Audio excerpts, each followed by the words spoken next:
everyone, welcome back to Prairie Grown Reviews. We review books, games, movies, and TV shows. And again, with no TV show to talk about this week, we came up with another creative video idea.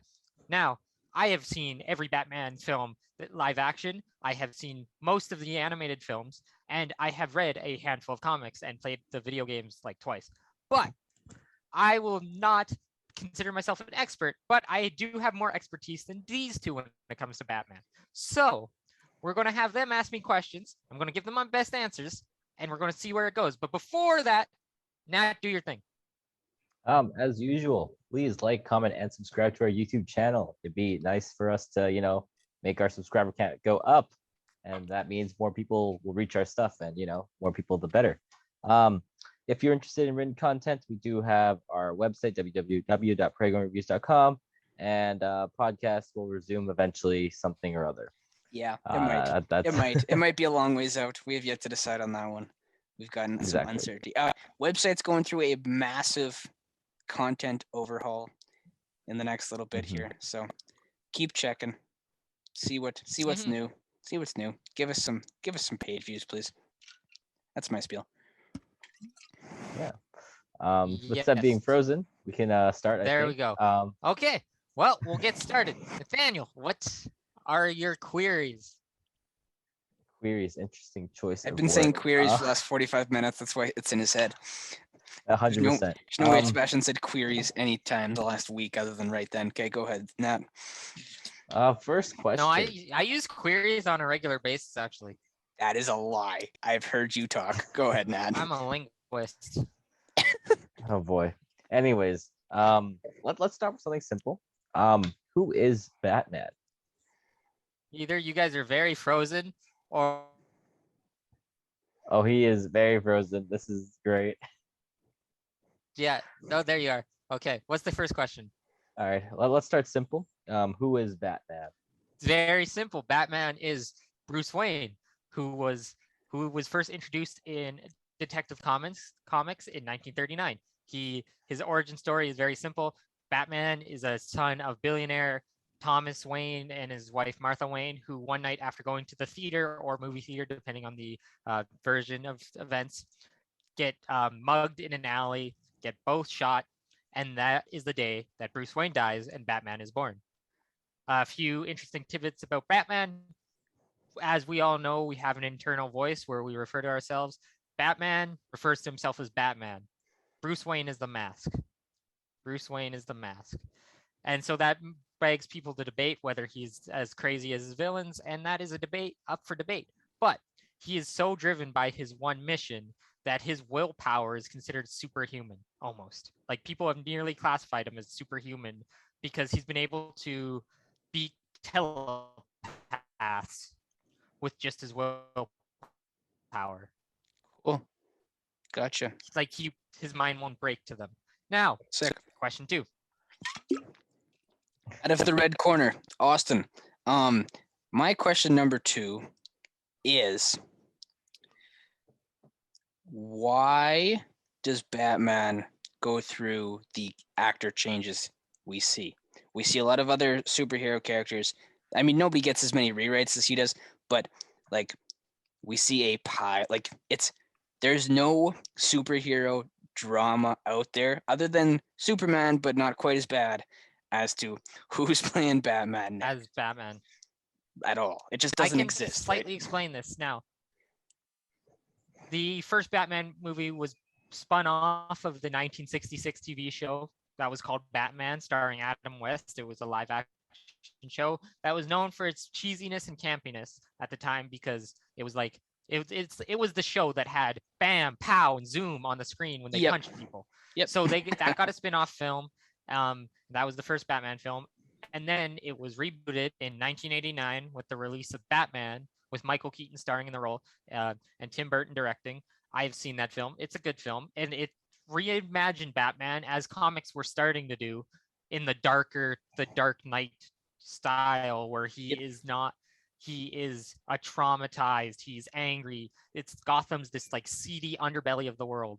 And then he played Batman for a while, and then after he played he did 2 films, and then they found that one of his films went too dark, so they switched direction, so they wanted to switch actors. So then they switched an actor, and then they switched an actor again.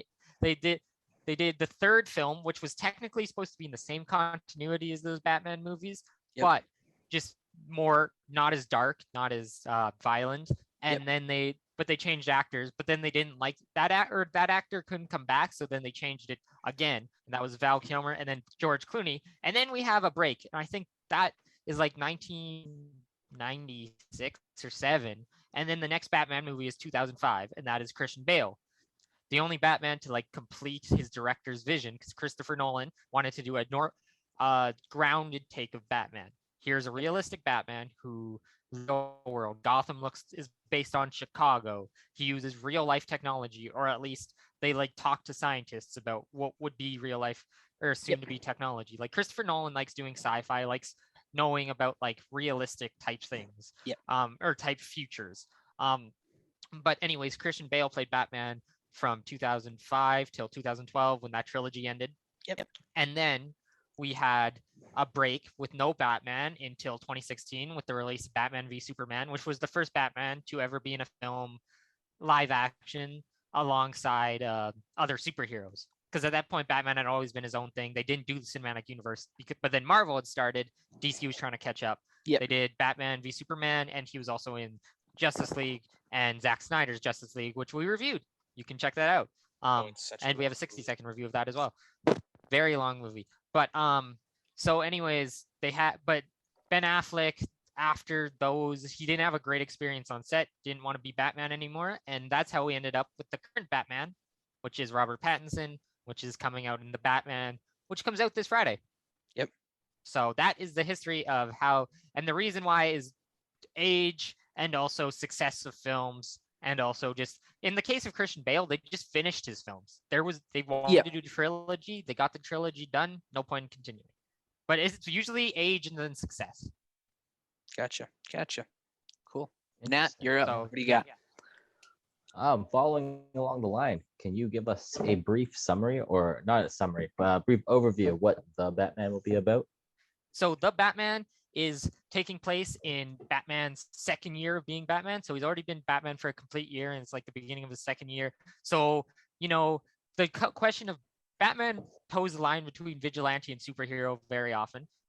He's well known because he doesn't give up his identity. He's not trusting of others. He's very guarded. His whole thing is he likes to strike fear in the heart of criminals. So like he could be seen as someone, but he's not trying to get revenge. He's trying to complete justice.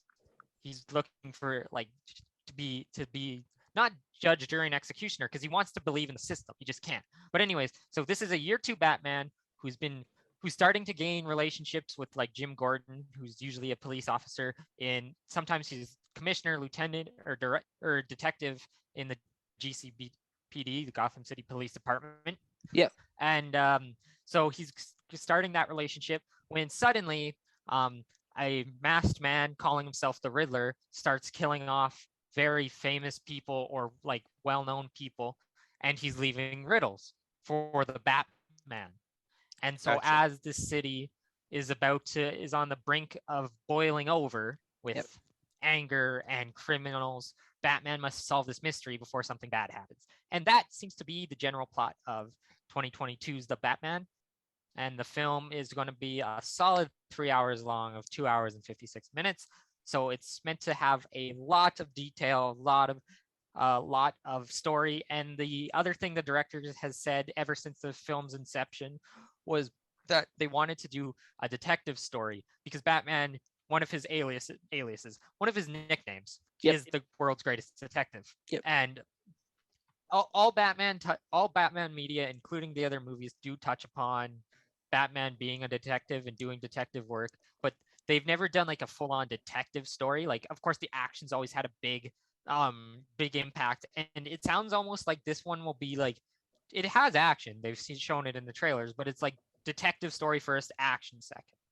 And like, the other thing I've heard just from the first few reviews coming out the past few days is that he spends a lot of time in the bat suit, so not a lot of Bruce Wayne time. And that's the other thing Robert Pattinson has said about his Bruce Wayne, because Bruce Wayne, he always puts on the persona of kind of Tony Stark. He's a billionaire. He's a playboy. He's a philanthropist. He Yep. has 2 girls on his arm. He buys a hotel when he wants.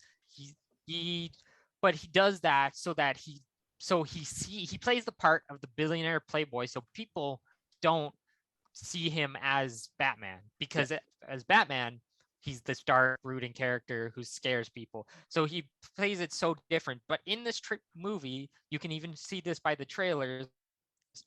He hasn't found that yet. Like, he's being awkward as Bruce Wayne. He's being like non-cooperative. He doesn't want to talk a lot. He's like guarded. So it seems like he's on the brink of maybe eventually discovering, like, having that facade, having that mask. Yep. But he's still like the dark. You could see this guy being Batman is kind of the thing. Yeah. Like, if you really thought about it, yeah. though people won't, because who thinks billionaires want to go spend their time beating up criminals? But if you really thought about it, someone who'd have the resources and stuff, but who also fits the profile, Bruce, by the look of the trailers, would maybe throw some red flags in that case. Yeah. Gotcha. Cool beans. So I guess my next question would be, Batman's got a massive array of villains, right? So the assumption is probably that we're only going to see the Riddler in this one, Yes. or is there going to be opportunities for little cameos that could lead into further projects? Well, that's a very good question, because already confirmed is the Penguin, or at least an early form of the Penguin. His alien, or his real name, Oswald Cobblepot, will be appearing in the film. He's been in the trailers, and he is a constant Batman villain. And then Catwoman is also confirmed for the film, and she is usually a villain. Well, she starts out as a villain, but she's one of Batman's most consistent love interests. So they usually have a give and take, where she's a criminal, he loves her, she loves him, but they just have different ideologies. And sometimes they'll be on the same side, sometimes they'll be fighting. So that's his villains who are popping up in this film. Of course, the main one being the Riddler, who has been already cited as he inspires a bit from the comic version, but they're also inspiring from real world serial killers such as the Zodiac, and that was the main source of inspiration. So yeah, it'll be interesting to see. But the Penguin, he's already been seen in the trailers, and he looks pretty accurate. And I think he's getting his own series on HBO Max, which for those of you Canadians like us would be Crave. And I think he's getting his own series because they want to expand the world of Batman. This doesn't connect to the rest of the DC movies. This is its own thing. This doesn't connect to your Aquamans, your Wonder Womans, your this is their own thing, because they're having a little bit of difficulties with the DC universe. They're kind of restructuring things. They're still got like Aquaman coming out in the Flash, but they're deciding this is completely separate. You're not going to see any references to any other superheroes. We have Gotham, we have Batman. Gotcha. Cool. Good stuff. Yeah. Okay. My question now. We know Batman has a crap ton of gadgets and stuff. Since this is only his second year, do you have any idea what we can expect on that front? Well, judging from the trailer, and that's all I'll go off of because I haven't heard a ton of other things, but we see the grappling hook, which is iconic. Yep. I'm 99% sure we'll see a version of a Batarang, because that's one of the classic deal. One of the most famous things besides Batman himself, muscle car. It looks like something Dominic Toretto would drive, except with a few more gadgets, maybe some guns, and a giant jet attached to the back. So it's going to be a little, and I mean, he's got his suit, which is like it's like semi armor. It looks like but it looks like, judging by the trailers again, that he can move really well in it. That was a very common complaint with the early Batman films. They couldn't turn their heads. The way the cowl fit on the suit, they had to do this to look anywhere. So like, I think I think that's like, Batman doesn't use guns, so he's not going to have like semi-automatic rifle Captain America coming out of his first movie, tool belt, but his utility belt. Yeah, in Cap's first movies, Cap's got like a pistol, but no, Batman, his parents were shot down by a gun. Yep. He, in some versions, he uses a gun, but those are usually in versions where he's either unhinged or given up on his true mission. Like usually Nice. after someone's broken Batman, that's when he starts using a gun. But he's Gotcha. rarely hard to break, as I Yep. said. Like his willpower is up there in Yep. his abilities. Yep. So yes. Yep, I could see it. I could see it. So I guess the only other thing that we really got to think about for this movie is based purely on the trailer. Where do you think this is going to fall in terms of comparisons to other Batman movies of the past? Do you think it's going to be above and beyond? Do you think it's going to kind of fall in the middle? You think it's going to be underachieve the hype behind it? Speculation wise, I mean, again, reviews came out yesterday because we're Yep. filming this on Tuesday. Reviews came out Monday. It's got currently an 87 on Rotten Tomatoes. I know you can't always trust Rotten Tomatoes, as we've proven many times that we can seriously disagree with them. Yep. But every review is like a 4 or 5 star. I've heard that it's one of the it's an amazing detective story. It's really engaging. It Yep. feels 2 hours, even though it's 3. Yep. The actions, the performances are great. So I don't know. I don't know how much money it'll make. I think it'll do really well. It's not going to be No Way Home, but No Way Home wasn't even necessarily expected to be No Way Home. Yeah. Like the amount it made, it was expected to do well. I don't know if it'll make $1 billion, but I could see it making $1 billion. I think the last solo Batman movie made $1 billion, and that was Yep. in 2012. Yep.